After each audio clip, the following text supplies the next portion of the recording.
They say fashion is all about appearances, but the best designs often hide their true complexity beneath a simple surface. The same could be said for success in the fashion industry. My name is Isabella Martinez, and this is the story of how my aunt's attempt to humiliate me backfired in the most spectacular way possible. The annual Fashion Week gala in Milan was a sea of designer gowns and carefully curated personas. I watched from a quiet corner as my aunt, Victoria Sterling, held court among fashion's elite. Her label, Sterling Couture, was considered the epitome of old-world luxury, and she never let anyone forget it. "Darling, you simply must see our new collection," she gushed to a famous editor. "We're redefining luxury for the modern era." What Victoria didn't know, what almost no one knew, was that while she was clinging to outdated fashion formulas, I had spent the last decade building Casablanca into the most innovative luxury brand in the industry, the same brand that was about to acquire Sterling Couture. "Isabella." Victoria's voice cut through my thoughts. "Come here, dear. Show everyone your little project." I approached the group wearing a deceptively simple black dress of my own design.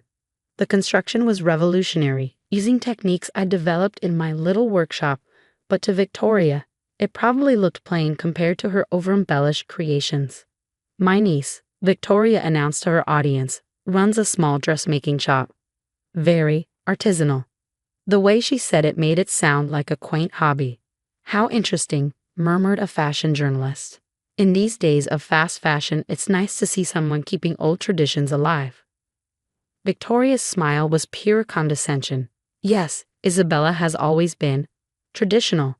Though perhaps if she'd accepted my offer to learn real fashion business at Sterling, she might have progressed beyond basic alterations. If only she knew that Casablanca's innovative designs and sustainable practices had revolutionized the industry, that our profit margins were triple those of traditional luxury houses, that our waiting lists for custom pieces stretched months long. "Everyone has their place in fashion," Victoria continued. "Not all of us can be visionaries after all." I thought about the folder on my laptop containing the final acquisition papers, about how Casablanca had systematically purchased Sterling Couture's debt through shell companies over the past year, about the press release scheduled for tomorrow morning. "How is Sterling Couture doing?" asked another journalist. "I heard rumors about financial difficulties." Victoria waved her hand dismissively. "Mere speculation. We're stronger than ever. In fact, we're in talks with several major investors." "Really?" I kept my voice neutral. I heard the last quarter's numbers were concerning. Victoria's eyes narrowed slightly. "And where would Seamstress hear such things?" "One picks up interesting information in a small shop," I replied. "People talk while being fitted." My phone buzzed. A message from my CEO, technically my employee, though Victoria thought she was my boss at the small shop. "Final contract signed. Press embargo lifts at 9 a.m. tomorrow."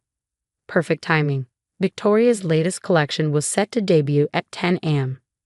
"Speaking of fittings," Victoria said loudly, "perhaps you could help with some last-minute alterations for tomorrow's show? We could pay you your usual, modest rate." Several people tittered. Victoria had been doing this for years, trying to put me in my place by treating me like household staff at industry events. "I'm afraid I'm quite busy," I replied. "Running a business takes considerable time, even a small one." "A business?" Victoria laughed. "Darling, let's be realistic. You have a charming little hobby that barely pays its rent. This," she gestured around the opulent gala, "is a real fashion business." I thought about Casablanca's headquarters in Paris, our sustainable production facilities in Italy, our innovative design studios in New York and Tokyo, about the revolutionary fabric technologies we developed, the patents we held, the way we transformed luxury fashion production, while maintaining absolute secrecy about our ownership. "Perhaps you're right," I said mildly. "Though sometimes success isn't about size or appearance, it's about innovation and timing." Victoria missed my meaning entirely, already turning back to her admirers. "Innovation is overrated. True luxury is about tradition, about maintaining standards. That's why Sterling Couture will always be an industry leader." My phone buzzed again. The final confirmation I'd been waiting for. Our teams were already in place at Sterling's production facilities, ready to begin the transition the moment the announcement was made. Later that night, in my hotel suite, Not the modest room Victoria would have expected, but the royal suite she tried and failed to book. I reviewed the morning's press release one final time. The fashion world was about to learn that Casablanca, the mysterious brand that had revolutionized luxury fashion, had acquired sterling couture. That the small dressmaking shop Victoria had mocked was actually a front for one of the most successful fashion innovations in decades. But first, I had one more fitting to attend. Victoria had insisted I come to her studio early tomorrow to observe a real fashion show preparation. Little did she know, she was about to get a masterclass in modern luxury fashion management.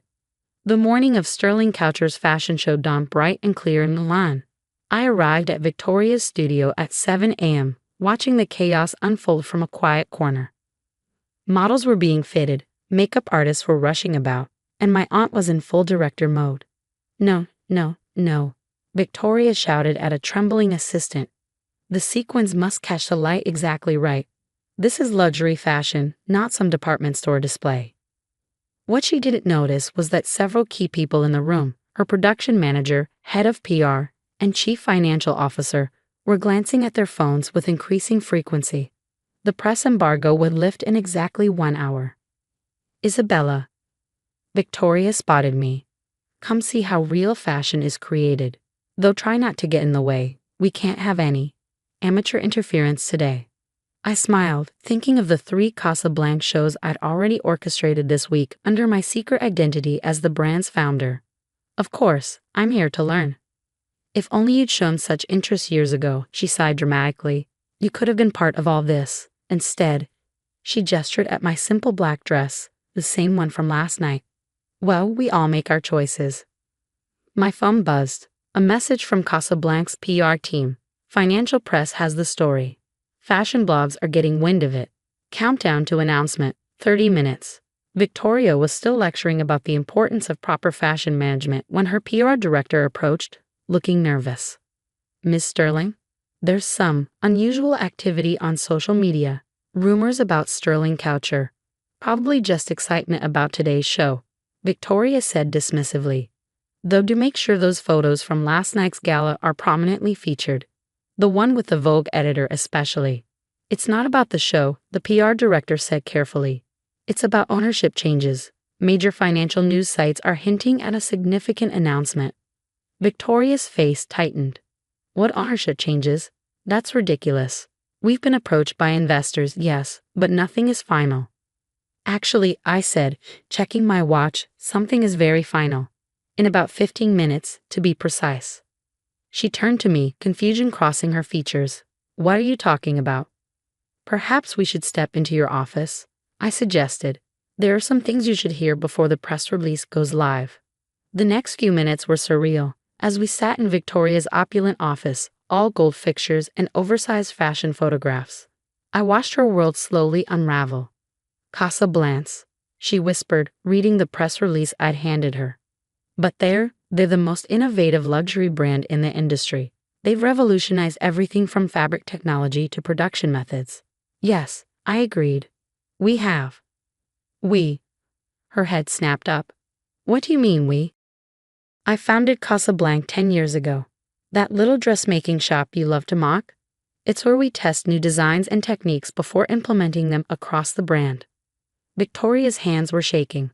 This is impossible. You're a seamstress. I'm a designer, innovator, and businesswoman. The fact that you never saw beyond the surface says more about you than it does about me. Her phone began ringing, fashion journalists seeking comment on the breaking news. Outside her office, we could hear the growing commotion as staff members read the announcement on their phones. But how? Victoria stammered. The capital required, the connections needed. Remember when you refused to modernize Sterling's production methods? When you dismissed sustainable fashion as a passing trend? While you were clinging to outdated luxury concepts, Casablanca was building the future of fashion. I pulled up the numbers on my tablet, Sterling's declining sales against Casablanca's meteoric rise. The innovation patents we held. The sustainability awards we'd won. Your choice now is simple. I continued. You can fight this and watch sterling couture disappear, or you can join us in creating something better. Your technical skills are excellent when you're not blinded by ego. Join you? She laughed bitterly. Become an employee in my own company.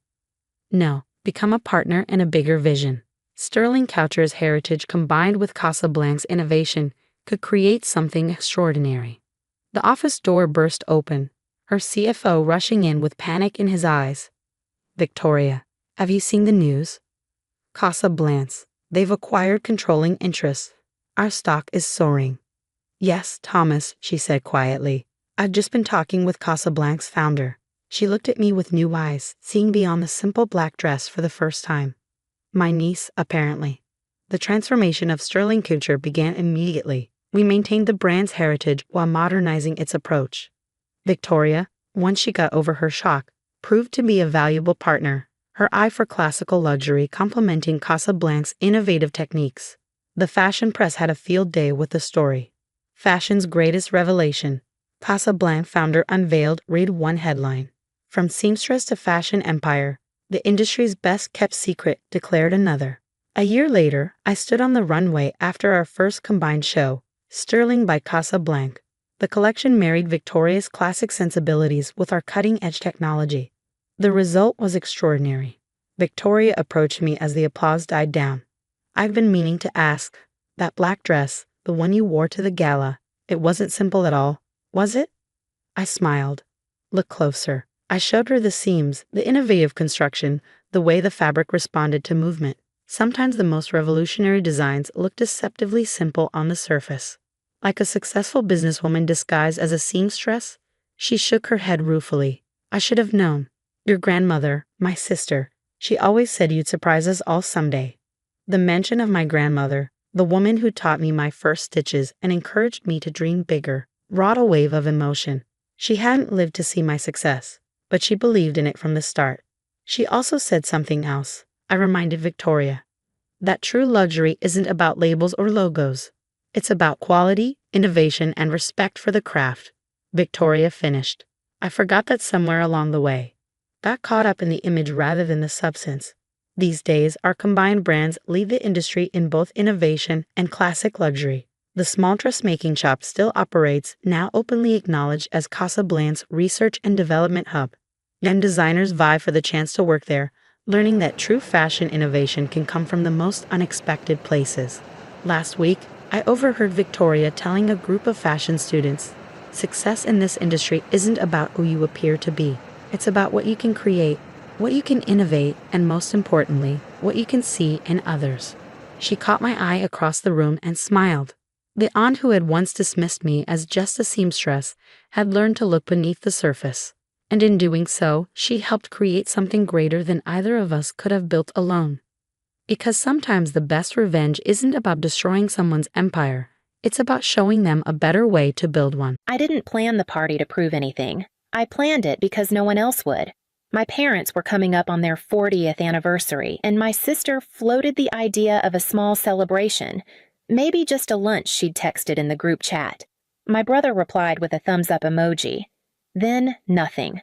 Weeks passed. No venue, no planning, no effort. So I stepped in. I spent 2 months researching charter options out of Santa Barbara. I found a yacht with polished wood decks and a private dining salon that could seat 30. I hired a live orchestra, just strings and keys, soft enough to let people talk. I sourced 3 cases of curated wine from a sommelier who specialized in coastal pairings. And the flowers I asked a boutique florist to replicate my mother's wedding bouquet in white tulips and ranunculus. She cried when I showed her the inspiration photo. I thought that meant something. Altogether, it cost me $1,800. I didn't tell my parents the exact amount. Just said it was taken care of. They didn't ask. And maybe that should have been my first sign. But at the time, I didn't care. I took time off from my freelance clients. I coordinated schedules, held Zoom calls with vendors, drafted a seating chart that subtly kept my father from cornering my cousin with unsolicited investment advice.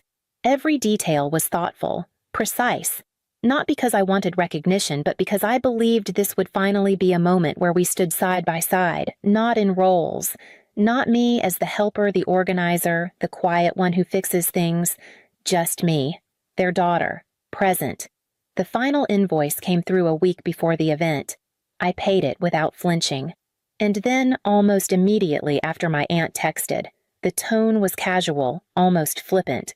By the way, it said, "We're keeping the guest list tight. You're not included." I stared at the screen thinking it was a mistake, some kind of scheduling miscommunication. Then my mom followed up with a second message. "It's not personal.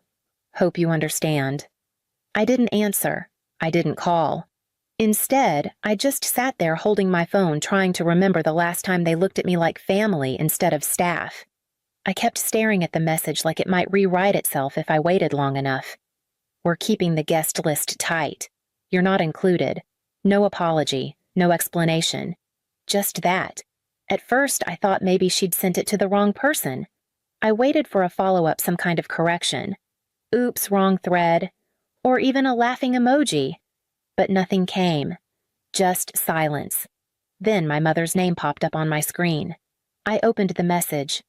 "It's not personal. Hope you understand." And somehow that hit harder. That line, "It's not personal," I'd heard it before. When they forgot to call on my birthday 2 years in a row. When they took a family trip to Yellowstone and told me afterward they assumed I'd be too busy to come. When my sister's boyfriend of 2 months got an invitation to Christmas dinner and I didn't. It was always the same message, "Hope you understand." Hope you understand we forgot. Hope you understand it wasn't meant to hurt. Hope you understand you don't matter enough to include, but just enough to clean up after. I didn't text back. I didn't ask for clarification. I didn't plead for space on the guest list of a party I planned. Instead, I scrolled through my calendar, stared at all the appointments I had scheduled for their big day catering confirmations, wine delivery orchestra, arrival time, yacht access window. I saw my own name listed on every email, every booking, every receipt. But somehow I wasn't on the guest list. I put my phone down and stood in the kitchen unsure what to do next. My hands felt like they didn't belong to me. There was nothing to fix, no miscommunication to clear up.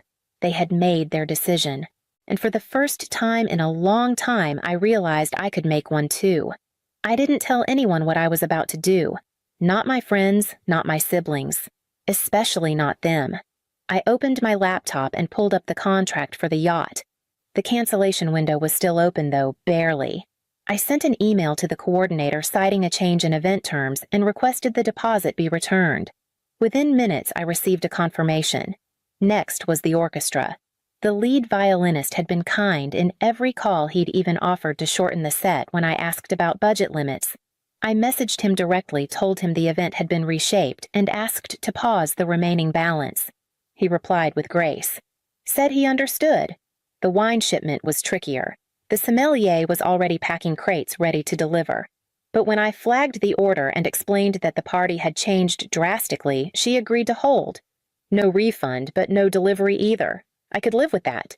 The flowers were already in motion. Custom work, non-refundable. I didn't even try to stop it. Let them arrive. Let someone else figure out where to put 24 arrangements of white tulips and pale blue ranunculus. That part wasn't mine anymore. I sat on the dock that night, the one just a few blocks from my apartment, watching the water stir beneath the dim lights of the marina. If I leaned forward, I could still see the harbor where the yacht would have departed. I imagined the empty decks, the missing music, the clinking of plastic wine cups instead of stemmed glass. And I felt nothing.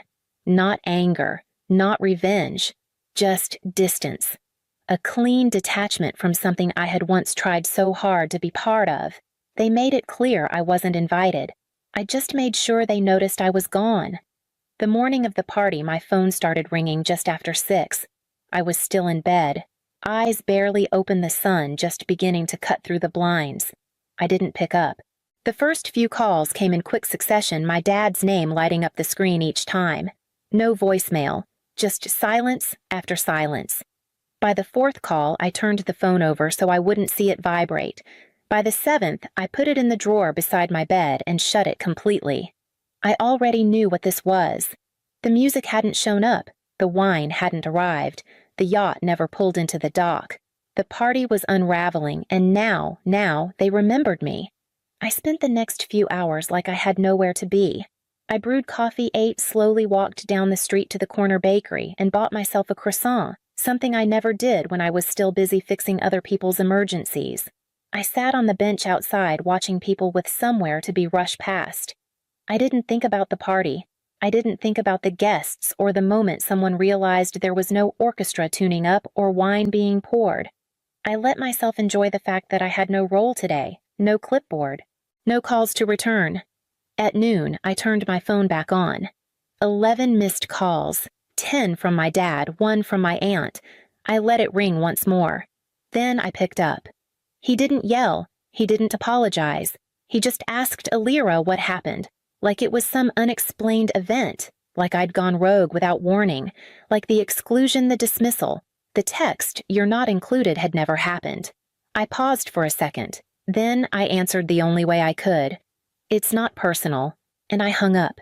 I stood in the kitchen phone still in my hand, waiting for the rush of adrenaline that usually followed confrontation. But it didn't come. There was no wait, no regret, just stillness. That line, they had used it like a knife for years, a phrase to cut through responsibility, through acknowledgement, through consequences. And now I handed it back to them. It wasn't anger, it was a boundary. And this time, they were the ones on the outside of it. 3 days after the party, I opened my phone for the first time.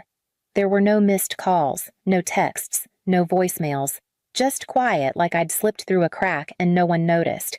I scrolled out of habit and landed on my sister's page. She had reposted someone else's photos, probably Amanda's, our cousin, who treated Instagram like it was a seasonal scrapbook.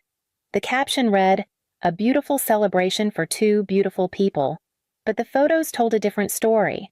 There was no tent, just a patchy backyard with folding tables and a few sun-bleached plastic chairs dragged in from the garage. One picture showed a cooler on the grass, half-open bottles of soda floating in melting ice. Another captured a table centerpiece grocery store carnations still in their plastic sleeves shoved into a mason jar like someone gave up halfway through.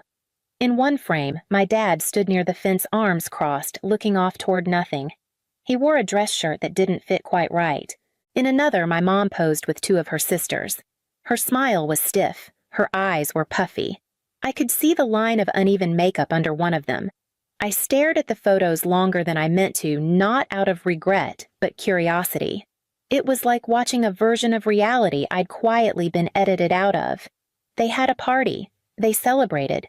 They smiled for the camera, and not one of them had the decency to reach out, not to ask why I canceled, not to ask if I was okay. They just moved on and filled in the gaps without me, and somehow that didn't hurt. It clarified.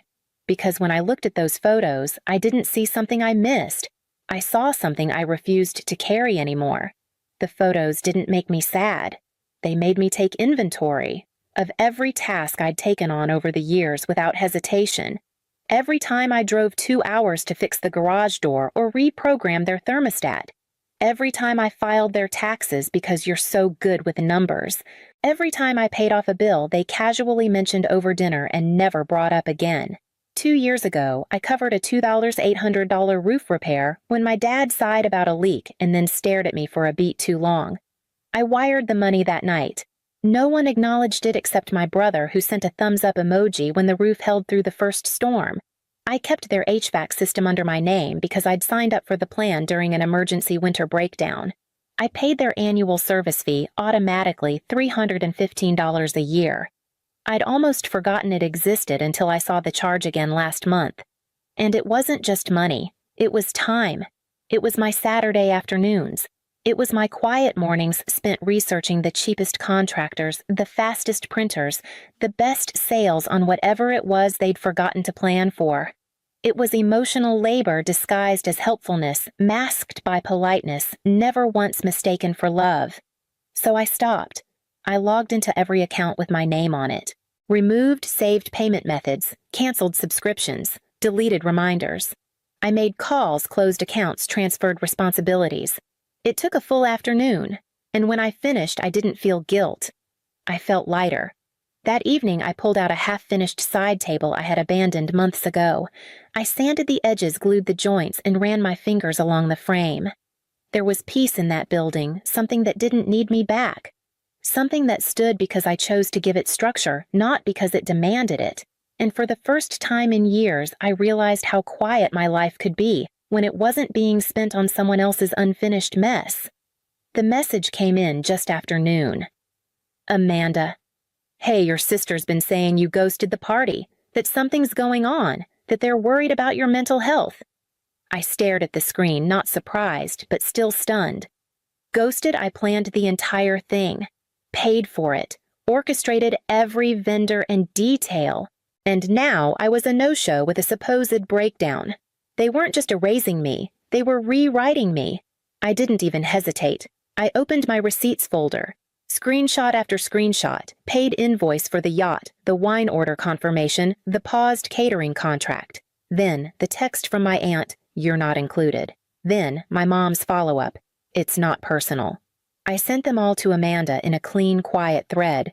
She didn't respond right away. A few minutes passed.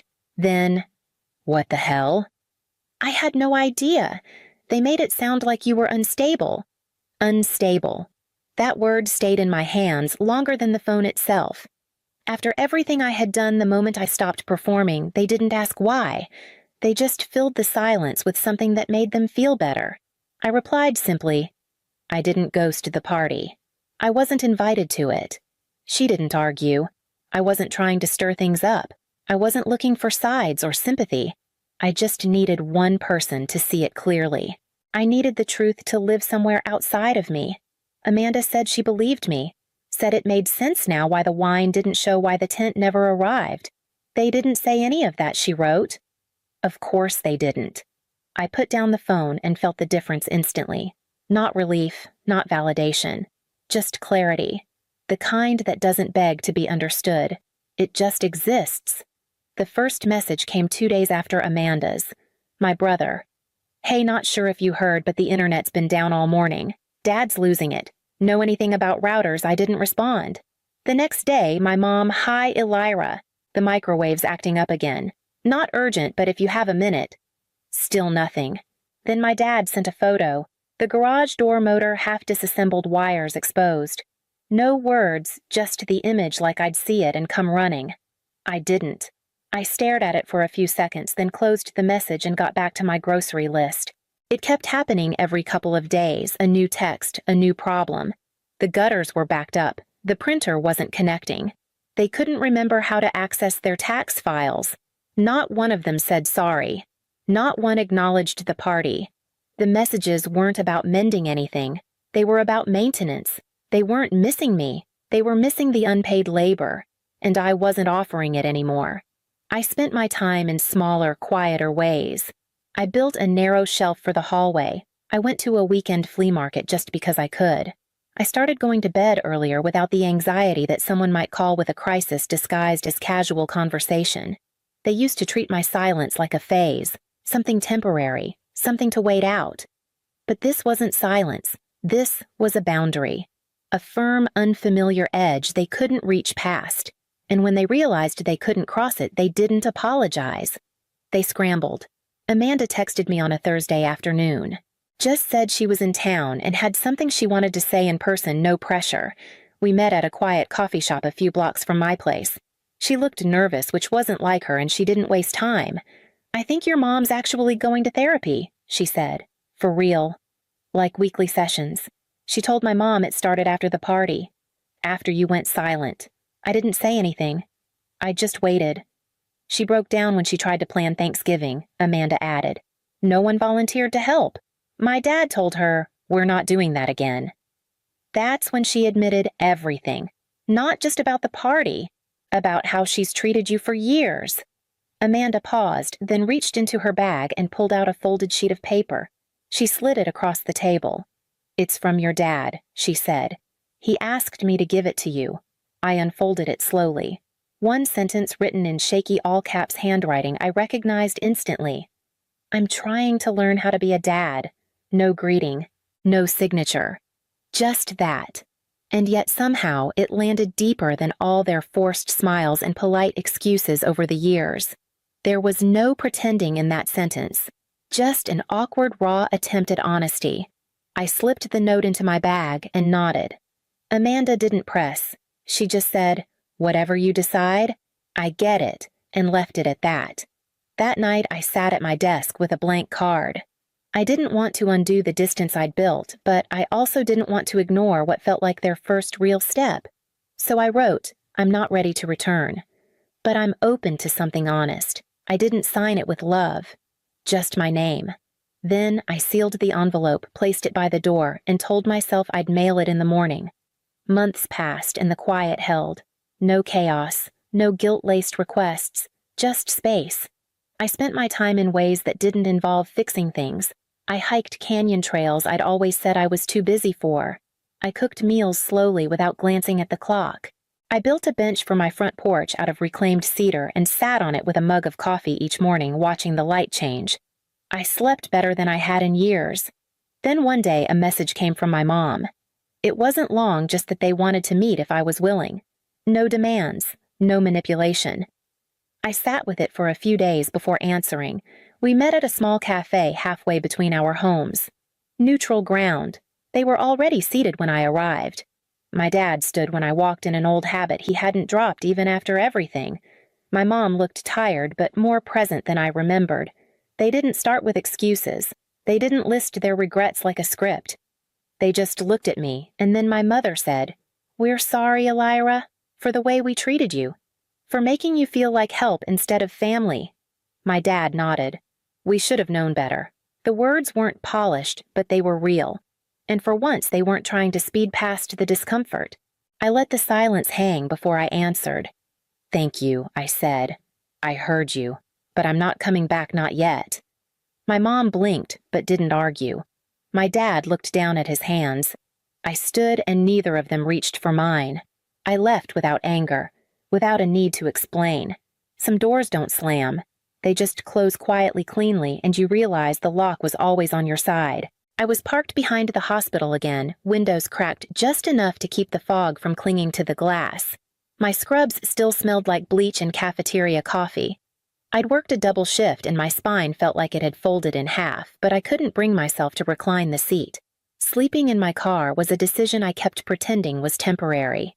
I didn't even flinch when my phone lit up Mom because I thought maybe she was calling to check on me for once.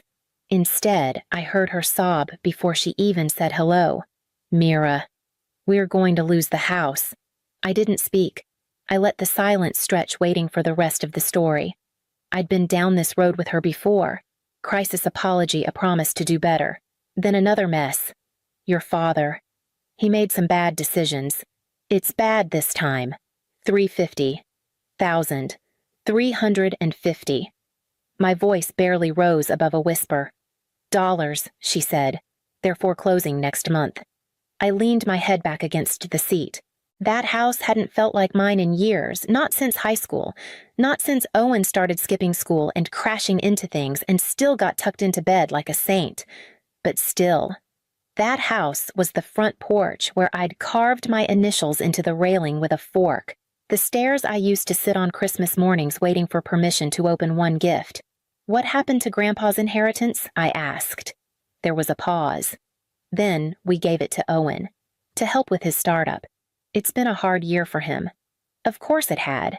I stared at the ceiling of the car until the light from the street lamp blurred my vision. Every dollar I had was supposed to get me back on my feet. An apartment, a couch that wasn't someone else's.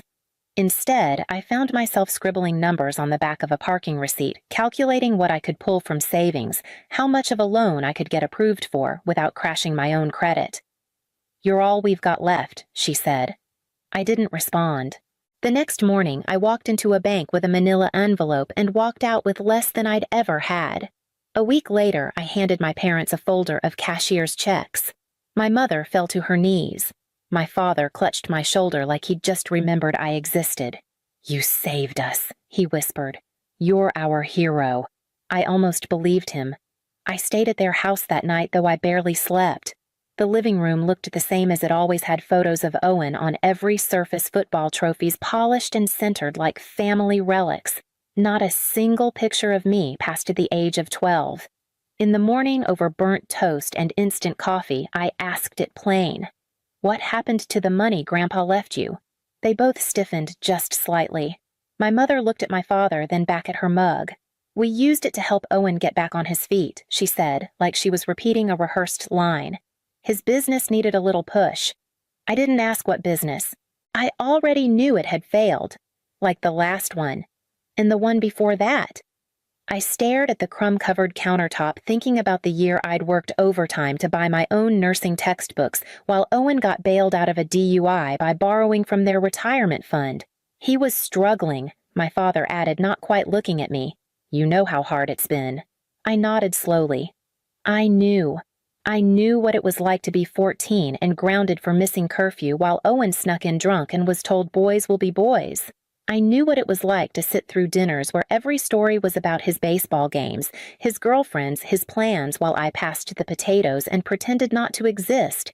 I knew the way they flinched when I asked for help, the way they jumped when he needed saving. And yet, when I heard them say they might lose the house, I moved anyway. In the days that followed, I drained my savings down to cents, maxed out one credit card, opened a second, sat through a loan officer's lecture about borrowing responsibly while my palms sweated through my sleeves. I wired the money in 3 batches to avoid red flags. Every click of confirmation felt like another piece of me dissolving.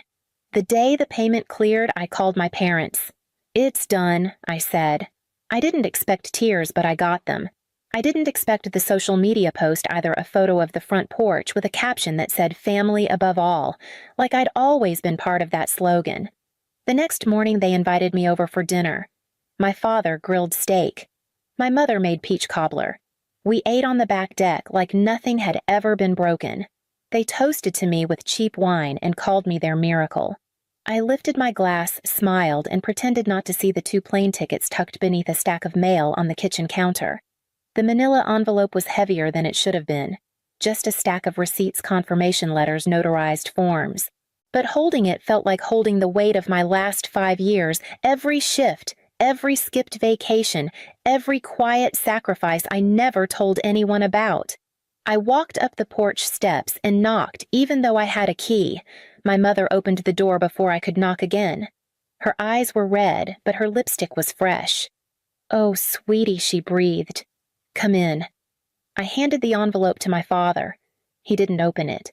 He looked at me, his eyes flicking between mine like he was trying to memorize something. Then, without warning, he pulled me into a hug.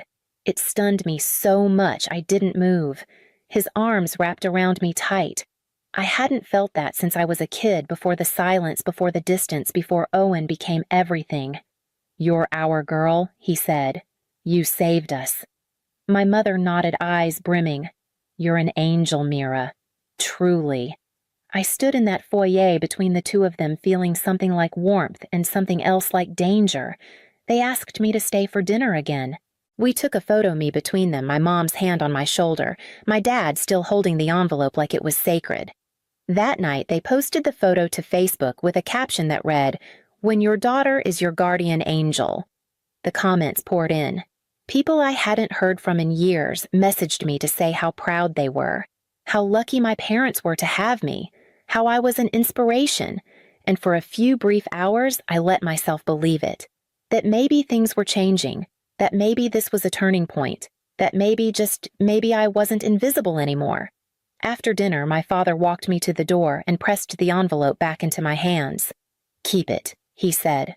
"Proof of what you did. You'll want to remember this." I nodded and tucked it under my arm. As I walked to my car, the porch light flicked on behind me, casting my shadow long across the grass. I didn't see him wave. I wasn't looking back.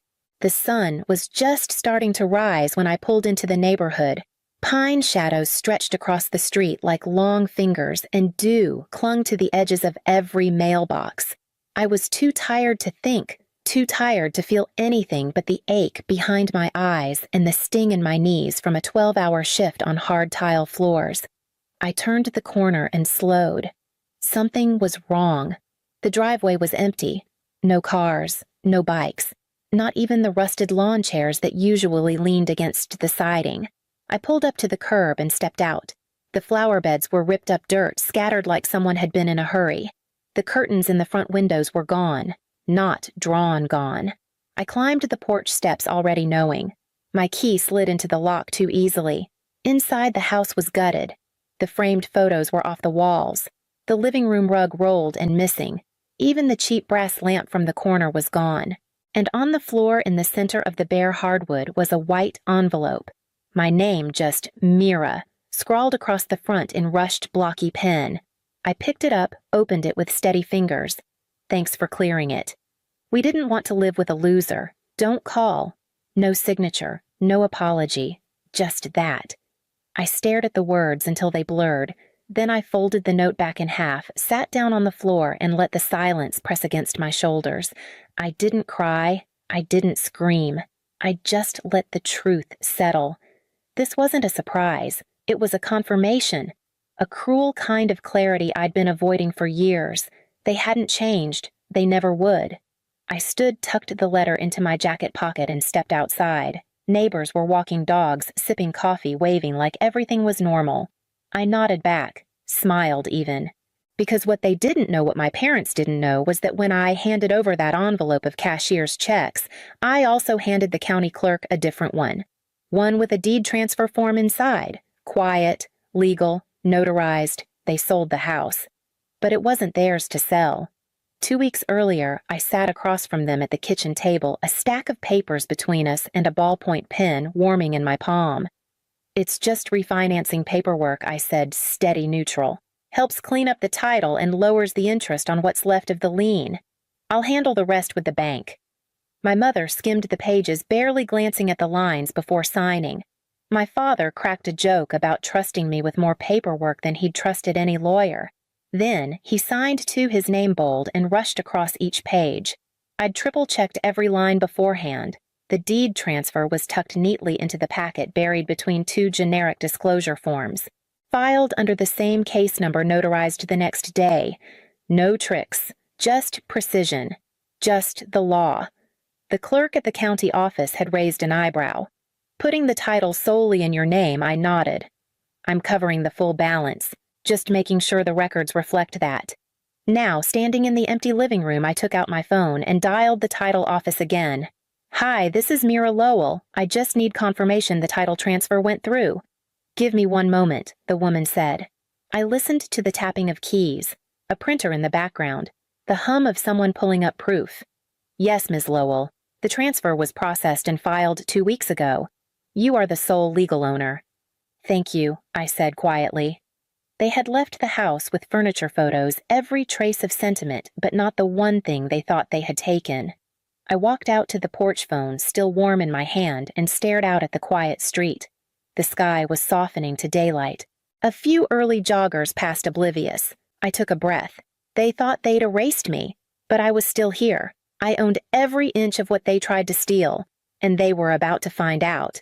I spent the next hour printing documents. The deed transfer, the payment receipts, the notarized pages with both their signatures, every sheet stacked, labeled time-stamped. I slid everything into a clean folder, clipped the edges, and walked it down to the buyer's real estate office. The agent blinked at me from behind her desk. They didn't own the home, she asked, voice tight. They hadn't for 2 weeks, I said, sliding the papers across. The title is in my name. They had no legal right to sell. Within 2 hours, the deal was frozen. I filed a fraud report with the sheriff's office, then stopped by a locksmith on the way home. The locks were changed by sundown. I made myself a cup of coffee while the phone lit up over and over. First, a missed call from a Florida number. Then another. Then one from Owen. I didn't answer. I let the voicemail roll. Are you serious right now? Owen's voice cracked. They're freaking out. Mom's having chest pains, Dad's yelling at everybody. You're really going to do this after everything they've done for you? I played it on speaker while I stirred cream into my mug. Another call. Another voicemail. This time it was Dad. Short. Clipped. You've made your point. You can stop acting like this now. Acting. As if this was a performance. As if his betrayal had been a minor inconvenience. I didn't reply. I sat at the kitchen table, feet curled under me, and listened to every word like background noise. I let it play while I watered the plant on the windowsill and folded a towel. Then I opened a new text thread and typed one line, per NC law, the home is mine. The sale is void. I've changed the locks. I hit send and turned the phone face down. 3 hours passed. No reply. Just the kind of silence I'd never known how to ask for. The kind that wasn't cold, wasn't angry, just final. I stood in the hallway that night, the old wood floor cool beneath my feet, and let the quiet hold me. I packed the box carefully, not out of sentiment, but because I didn't want any excuses. No broken glass, no damaged edges. Just a clean handoff. My mother's wedding album, Owen's old trophies, a stack of tax forms my father never filed, a shoebox labeled important. I didn't bother opening it. I taped the lid shut, wrote their last name in black marker, and carried it to the car. Uncle Reed lived 20 minutes out in the foothills past the gas station that sold expired milk and the diner with the flickering neon sign. I hadn't seen him in years, but I knew they'd end up there. He was the only one in the family still gullible enough to open his door for them. When I pulled into the gravel drive, the porch light was already on. Reed opened the door as I stepped out, rubbing his arms like he wasn't sure how to greet me. "I figured you'd come," he said quietly. I didn't respond. I just set the box down on the edge of the porch, careful not to let it thud. Behind him, I saw them.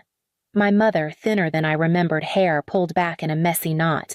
My father, sunken eyes, arms crossed. And Owen, sitting on the floor in sweats, scrolling his phone like the screen could fix any of this. No one spoke until Owen stood. "Mira," he said, voice small. "What are we supposed to do now?" I looked at him and didn't feel rage, just distance, like the string that had always tied us had finally snapped. "You left me in a parking lot 5 years ago," I said. "Figure it out." My mother opened her mouth, but no sound came out. My father looked away. I nodded once at Uncle Reed and turned back toward the car. The night air was cool, the sky clear. Gravel shifted under my steps. No one called after me. No one followed. I drove home with the windows down and the radio off. When I got back, the porch light was still on, and for the first time, it felt like mine. I started with the hallway. The pencil marks were still there, my height scribbled in crooked lines and my mother's cursive. I stood in front of them for a long time, paint roller in hand, remembering the version of me who used to beg for those marks to be updated as if proof of growth might earn someone's attention. Then I dipped the roller into the tray and covered them in soft blue. Next was the office. My father's old space, the one I was never allowed to enter. I boxed up his binders and loose receipts, cleared the desk, and pushed it out onto the curb. By the end of the week, it was a studio. Clean, bright. Mine. I pulled the group chat into my screen one last time, Mom, Dad, Owen, me. Scrolled through months of one-sided requests, half-hearted updates, guilt woven into every message. Then I tapped Leave Conversation. A few minutes later, I changed my number. There was no announcement, no ceremony, just silence. That night, I sat cross-legged in the middle of the living room, candle flickering on the coffee table, a blanket wrapped around my shoulders. No one knew where I was. No one was asking. And for the first time, I didn't feel alone. I felt free. I leaned back and let the stillness stretch. No buzzing phone. No footsteps overhead. No voices telling me what I owed them. Only my breath steady and quiet. Tomorrow, I'd start taking orders for my studio. I'd set up the shelves, maybe even hang something on the wall. But tonight, I just rested. And somewhere between the quiet and the candlelight, I realized this house didn't carry their shadows anymore. The subject line just said, "I know everything and I'm sorry." It had been weeks since I'd thought about Claire, really thought about her. She was always a background figure, polite, quiet, the type who kept her hands folded while the rest of them shouted. I clicked it open more out of habit than interest. She told me she'd left Owen, said the Florida dream crumbled within days, that my parents treated her like unpaid help, cooking, cleaning, smiling through every awkward dinner while they bragged about their fresh start. She said the leftover money was gone before they even unpacked, poured into beachside cocktails and glossy cruise brochures. Then she found the letter. The one my father left behind. "Thanks for clearing it. We didn't want to live with a loser." She didn't ask for forgiveness. She didn't try to defend them. She just told the truth. "I thought Evan was different," she wrote, "but he's just your father with a younger face. And you're the only one who ever had integrity. I see that now. I'm sorry it took me so long." She ended it simply. If you ever want to talk woman to woman, I'm here. I stared at the screen for a long time. Didn't reply, didn't delete it either. Instead, I let it sit there unread, but read, unopened, but fully felt. Not because I needed her apology, but because it was the first time someone from their world had chosen honesty over loyalty. That meant something. Not enough to open the door, but enough to leave the porch light on. It had been a quiet morning, the kind where nothing urgent pressed at my heels, where I moved slow on purpose just to feel the stillness stretch. I took the long route home from the post office, cutting through the square where the fountain always ran too loud. That's when I saw him, a man hunched on the bench coat zipped up to his chin, shoulders caved in. For a second, my breath caught. The shape of him, the way he held his head, it looked like my father. I stopped walking. It wasn't him. But the resemblance was enough to bring something hollow to the surface. Not pity, not fear, just the cold reminder of how close some choices live to the edge. I kept walking, didn't look back. That night, I lit a candle in the hallway. The same hallway where I used to press my back to the wall during their fights, knees drawn up, breathing like it was something I had to earn. The flame flickered steady and small. I did the right thing, I said aloud. No one answered. No one needed to. The house stayed still, wrapped in its own quiet. And this time, so did I. I still remember the moment like it was yesterday. The email pinged on my phone. Subject line, congratulations. It wasn't just any offer. It was the offer, $500,000 a year at Blackstone Financial. A dream job.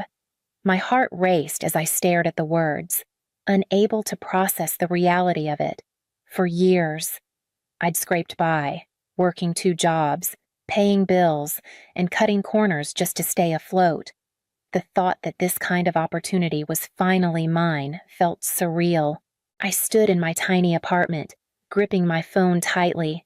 The weight of it all finally, the payoff for every late night, every missed meal, every sacrifice. I was finally going to be able to take care of myself, breathe without the constant stress of juggling bills. The first thing I did was call my family. I couldn't wait to share the news with my dad, who had always told me, keep pushing, keep going. One day it'll pay off. But when I told him, the joy I had felt quickly turned to confusion. That's great, Evelyn, but now you have to help us, he said, his voice steady. 50% of your salary for the family and 30% for your brother's mechanic shop. No excuses. The words hit me like a ton of bricks. My heart sank into my stomach. My father, the man who had always insisted that family was everything, was now telling me that everything I worked for belonged to them. I froze. Was this really happening I had always given? But this felt different. I couldn't shake my father's words.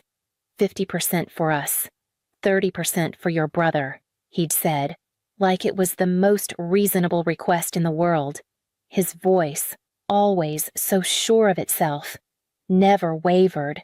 It was as though he believed it was my duty, no, my obligation to give everything I had worked for.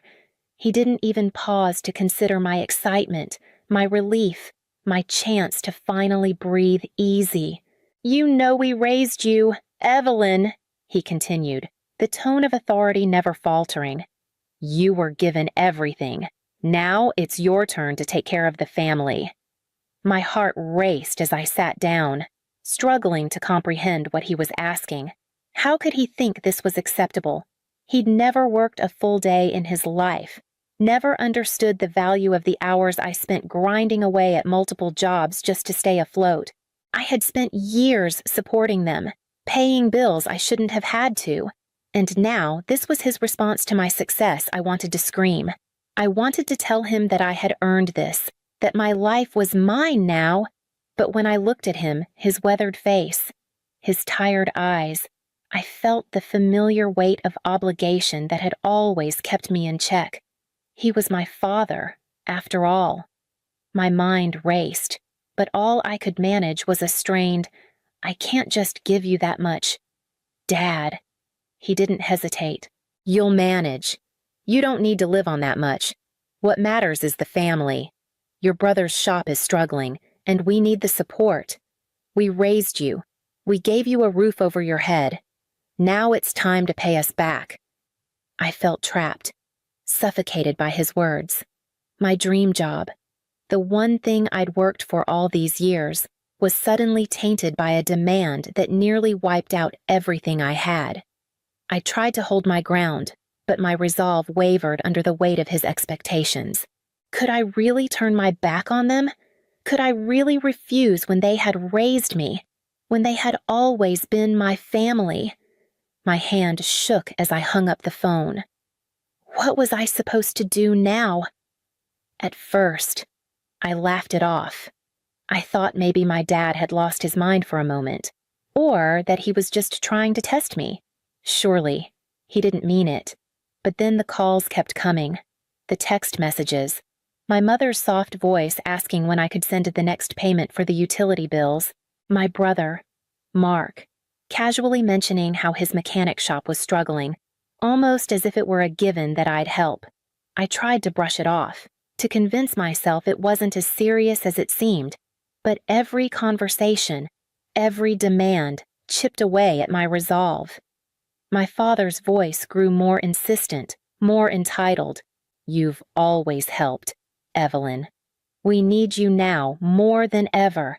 It wasn't just a request, it was a demand wrapped in guilt, and I was supposed to be the one to bear it all. Mark called one evening, his tone just the right amount of pleading. Sis, I'm in a tight spot. The shop's not doing well, and I'm behind on a few bills. Can you help out? Just for a little while? He didn't even hesitate to mention the sum he expected me to cover the business expenses for a few months. The same way I'd been paying for the house, for the utilities, for everything else. It wasn't even a question anymore. They were just assuming I would. That was the final straw.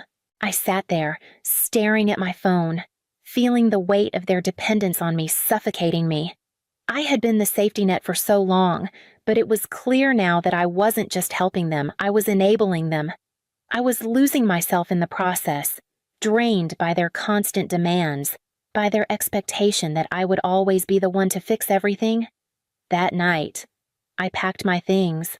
I had spent years trying to build a life for myself, and it felt like I was throwing it all away for the same people who'd never once asked what I needed. As I packed up my apartment, I felt a sharp pang in my chest.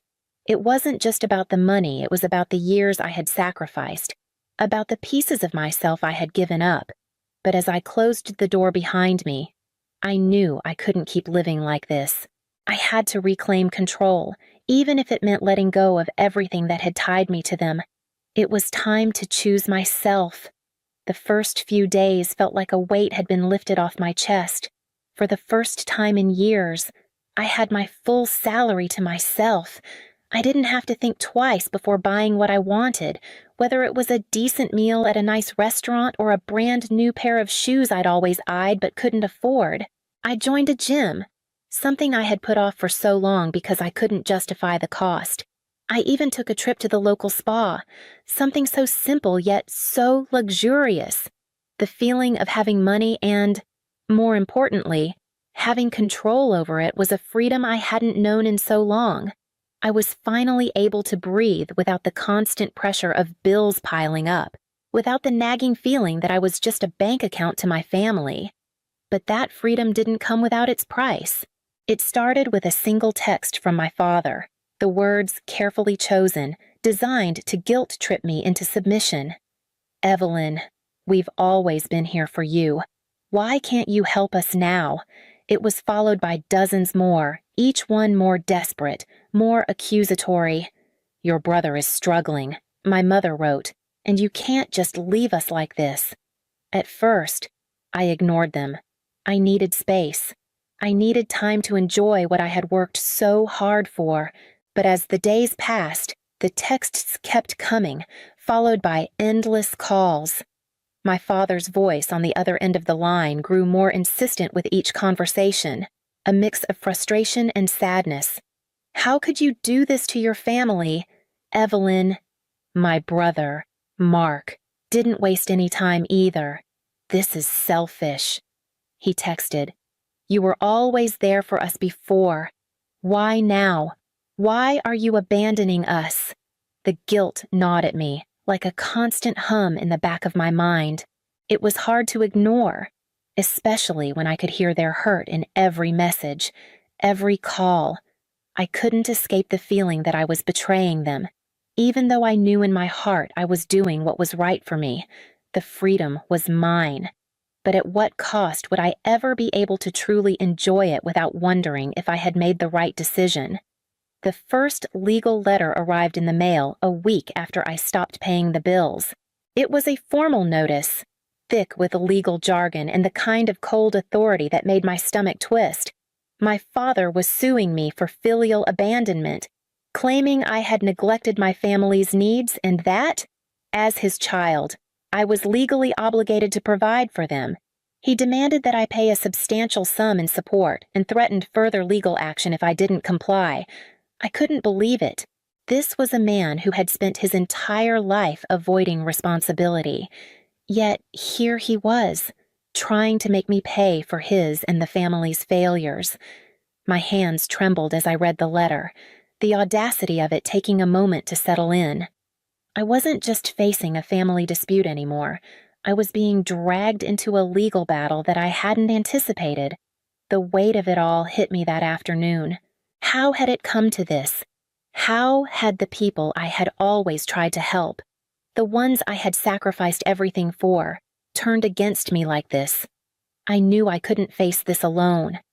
I reached out to a family law attorney, a woman named Claire, who had handled cases like mine before.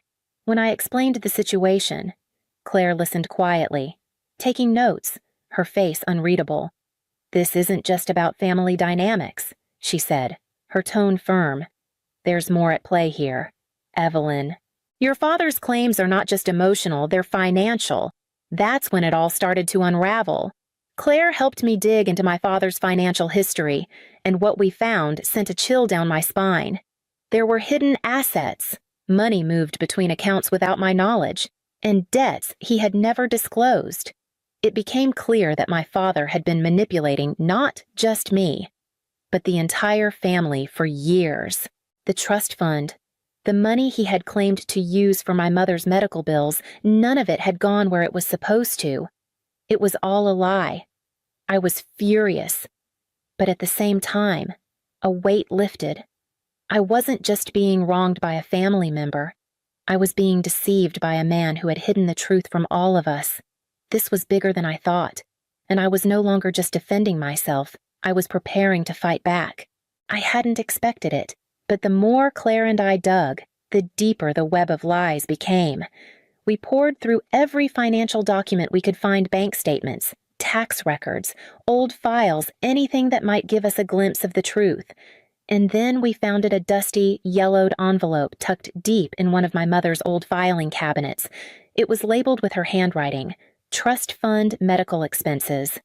My heart skipped a beat as I opened the envelope, my hands trembling. Inside was a document detailing a trust fund my grandmother had set up for my mother, meant to cover medical costs, $250,000. It was supposed to help with my mother's treatment after her cancer diagnosis, to provide a cushion for her final months. But as I scanned the document, something didn't feel right. The trustee my father had signed a document dissolving the trust just 3 days after my mother's funeral. The money, instead of being used to ease her suffering or help with the medical bills, had disappeared into thin air. I read it again, hoping I was mistaken. But I wasn't. He had used that money for his own purposes, for his business ventures, while we struggled to make ends meet.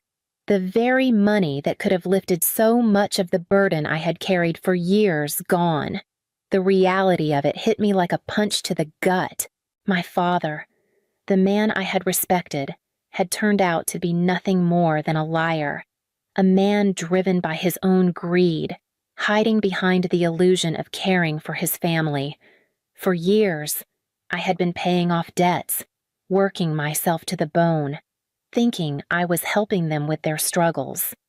All along, He had known there was a money waiting for us, money that could have saved us from financial ruin, could have kept me from sacrificing my own future.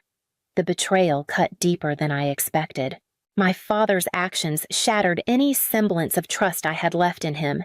He hadn't just let me down, he had deliberately deceived me, hiding the truth to maintain control over me.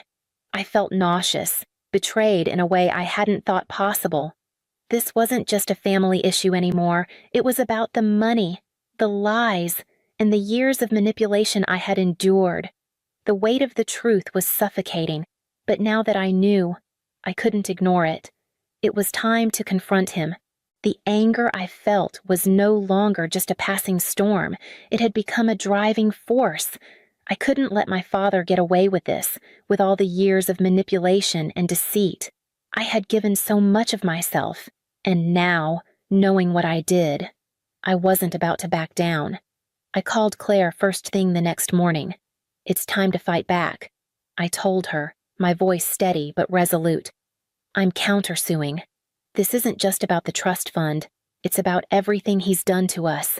With Claire's guidance, I hired a lawyer who specialized in fraud and embezzlement cases. Her name was Allison, and she had the kind of no-nonsense approach I needed. She immediately set to work on gathering evidence, pulling every financial document we could find to build a case against my father. As we sifted through records, more skeletons began to fall from the closet. My mother's old attorney, a man named Robert, had kept a detailed log of her affairs, and when I reached out to him, he agreed to help. Robert had been in charge of managing my mother's estate, and he had kept every document with painstaking care. What we uncovered was shocking. My father had made multiple fraudulent transfers, funneling money from accounts that should have been used for our family's well-being. There were unpaid debts from years ago that he had ignored, all the while presenting himself as a responsible patriarch. And then there was the trust fund, $250,000 that could have covered years of expenses, medical bills, and supported me while I built my life gone. I felt the power shifting back into my hands. The moment I saw the fraudulent transfers and unpaid debts, I realized how much control he had taken from me. But now, I was reclaiming it. My life, my future finally in my own hands. It wasn't just about the money anymore. It was about righting the wrongs, about taking back what was mine. I wasn't going to let my father use his manipulation and greed to destroy what I had worked for. I had done enough for them. Now, it was time for them to face the consequences. As I looked at the stack of documents in front of me, a sense of clarity washed over me. This was only the beginning. The moment the court ruled in my favor, it felt like a floodgate opened. My father's carefully constructed world of lies and manipulation began to unravel, piece by piece. The evidence of his fraudulent activities was irrefutable, and soon, it became clear to everyone his business was on the brink of collapse. His debts piled up, and creditors started knocking on doors he could no longer avoid. The mechanic shop that had once been the family's supposed lifeline began to fall apart, unable to recover from the financial mismanagement he had allowed. I watched it all from a distance, the rapid disintegration of everything I had once thought was stable. The business he had clung to so tightly was no longer his salvation. It was his downfall. His shame was public now, and the community that had once respected him began to turn their backs. I could almost feel his desperation through the phone when he called to plead for help. But I remained silent, letting the consequences of his own actions wash over him. Meanwhile, my own life was shifting in ways I hadn't anticipated. At work, the promotion I had long dreamed of came through. I was recognized for my hard work, for the diligence and integrity I had put into my career. My salary increased, and the recognition felt like a victory not just for me, but for the woman I had become, the woman who refused to be manipulated any longer. My office became my sanctuary, the place where I could finally breathe, free from the constant weight of my family's expectations. But as much as my career flourished, something inside me ached, watching my father's downfall, The collapse of the family I had once tried to protect was harder than I had imagined. The truth had come out, and with it, everything I had once known about them crumbled. My father, my brother, the family I had fought so hard for, they were gone. And yet, the silence that followed felt oddly liberating. I had the money now, the $250,000 from the trust fund, the money my father had stolen from my mother and from me. With it, I made the decision to buy back the family home from foreclosure. The house that had once symbolized family unity, where we had all gathered for holidays, for birthdays, for moments of fleeting joy, now belonged to me. But it wasn't just about reclaiming property. It was about reclaiming what was rightfully mine and my mother's. When the documents were signed, I felt a strange sense of calm. The home was no longer a place tied to past sacrifices, to the weight of responsibilities I never signed up for. It had become something else, a symbol of my mother's legacy, a reminder of everything I had fought for. The eviction notice was served shortly after. My father and brother had no choice but to leave. Watching them pack up their things was like watching the last of the facade crumble. I didn't feel satisfaction, nor did I feel guilt. I simply felt nothing. They had pushed me to this point. Their greed and manipulation had created a chasm that was now impossible to bridge. As they walked away, their faces blank with defeat, I stood firm in my decision. I wasn't going to be dragged back into their web of deceit. My actions had sent shockwaves through the family, a ripple effect that would change everything for them. But for me, it was the closure I had needed. The family I had once tried so desperately to protect was gone, and in their place, I was left standing alone, finally free to rebuild the life I had put on hold for too long. The house no longer felt like my family's, it felt like mine. The walls, once heavy with memories of sacrifices, now stood as a symbol of a new beginning. I decided to rent the property out, not to another family who would abuse it, but to a young couple looking for a fresh start. They had a child on the way, and I could sense their hope, their excitement about creating a home. It was exactly what the house needed, a family that could truly build something from it, not destroy it. As I handed over the keys to them, I felt a sense of peace. The house was no longer a symbol of all I had given up. It had become a place where a real family could thrive, one built on love, not obligation. My mother's legacy, once tainted by my father's greed, was finally free. I had made the right choice. I reflected on the transformation, not just of the house, but of myself. I had let go of the need to be everything for everyone else. I wasn't the woman who would sacrifice herself any longer. I had learned, the hard way, to live for myself, to take control of my own destiny. The pain of the past still lingered, but it didn't control me. I had rebuilt what had been broken, and now, with the house rented and my future in my hands, I could finally breathe. The next chapter was mine to write,